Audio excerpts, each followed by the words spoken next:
ஏன்னா நேற்று பாருங்கள், காலையில் 10:30 மணிக்கு ஆரம்பிச்சது, மாலை இரவு 7 மணிக்கு நடந்துச்சு.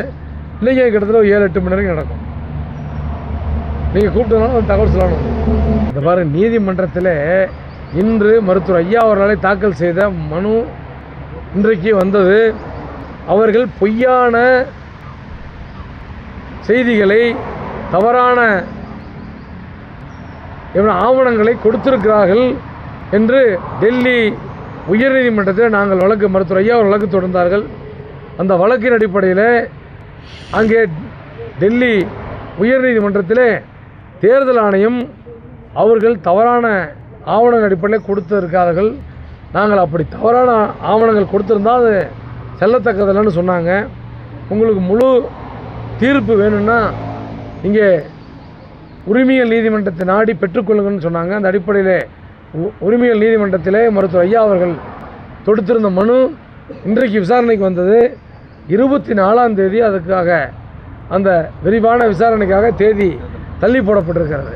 அதுக்குள்ளேயே பொய்யான ஒரு தகவல்களை அங்கே வந்துச்சு, இங்கே வந்துச்சு, அப்படி வந்துச்சு, இப்படி வந்துச்சுன்னு பொய்யான தகவல்களை, அதாவது பொய்யை மட்டுமே மூலதனமாக கொண்டு செயலாற்றி கொண்டிருக்கிற ஒரு கும்பல் இந்த மாதிரியான பொய் செய்திகளை பரப்பி கொண்டிருக்கிறார்.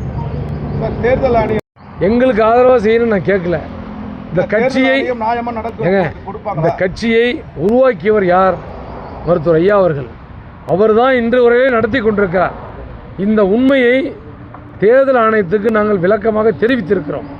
அவர்கள் எங்களிடத்தில் இருக்கிற ஆவணங்கள் அடிப்படையில் பாட்டாளி மக்கள் கட்சியினுடைய தலைவர் மருத்துவர் ஐயா அவர்கள் தான் மாம்பழம் சின்னம் எங்களுடையதான் என்று நிச்சயமாக தீர்ப்பு வரும் என்று நம்புகிறோம்.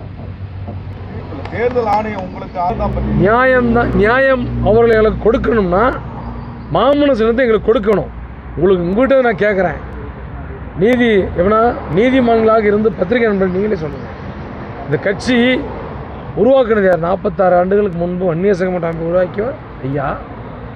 35 ஆண்டுகளுக்கு முன்பு 1991ஆம் வருஷம், எத்தனை வருஷம் நீங்கள் கணக்கு போட்டுங்க. பாட்டாளி மக்கள் கட்சி 1989 உருவாக்கியவர் யார் என்பதை நீங்கள் சொல்லுங்கள். மருத்துவர் ஐயா அவர்கள் சென்னை சீரணி அரங்கத்திலே உருவாக்கினார். அப்போ அன்னைக்கு இன்றைக்கு உரிமை கோருபவர் யாருன்னே தெரியல. அப்படி மகனாக இருக்கலாம். ஆனால் அப்படி உருவாக்கிய கட்சியை நான் பிடுங்கணும்னு நினைக்கிறது எந்த விதத்தில் நியாயம்? ஆக நீதி நியாயம் கிடைக்கும்.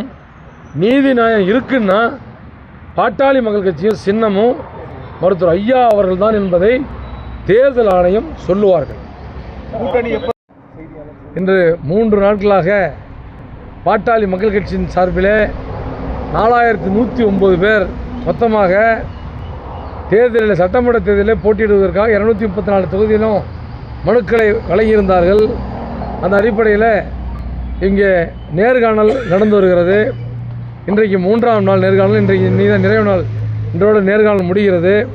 இதுவரையில் அதாவது சில தொகுதிகளுக்கு 50 பேர் 100 பேருக்காக கூட கட்டியிருக்காங்க. இன்றைக்கி இதை ஒருவருடைய தனிப்பட்ட முறையில் ஒரு மனுவை கொடுத்து என்ன மாதிரியான அவருடைய அனுபவங்கள், தேர்தலில் போட்டியிட்ட அனுபவங்கள், அவங்க எப்படிலாம் இந்த கட்சியில் பணியாற்றினாலும் சொல்லி ஐயா அவர்களும் எல்லாத்தையும் உட்கார வச்சு, உங்களுக்கு வாய்ப்பு கிடைத்தால் நீங்கள் நல்லா பணியாற்றுவீங்க, கூட்டணி கட்சிகளுக்கும் மற்றவர்களுக்கும் வாய்ப்பு கொடுத்தால் நீங்கள் இப்போ செய்கிறத விட இன்னும் அதிகப்படியான உங்களுடைய பணிகள் இருக்க வேண்டும் என்பதெல்லாம் அறிவுறுத்தி அனுப்பி கொண்டிருக்கிறார்கள். அந்த அடிப்படையில் இன்றைக்கு 3ஆவது நாளாக நேர்காணலை மருத்துவர் ஐயா அவர்கள் நடத்தி கொண்டிருக்கிறார்கள். மருத்துவர் ஐயா அவர்களும் அவர்களோடு இணைந்து நம்முடைய பாட்டாளி மக்கள் கட்சியுடைய கௌரவ தலைவர் அண்ணன் தியாகச்சம்மல் ஜி.கே. மணி அவர்களும், செயல் தலைவர் எங்களோட அன்புக்குரிய அக்கா ஸ்ரீகாந்தி அவர்களும் இந்த நேர்காணலை நடத்தி கொண்டிருக்கிறார்கள்.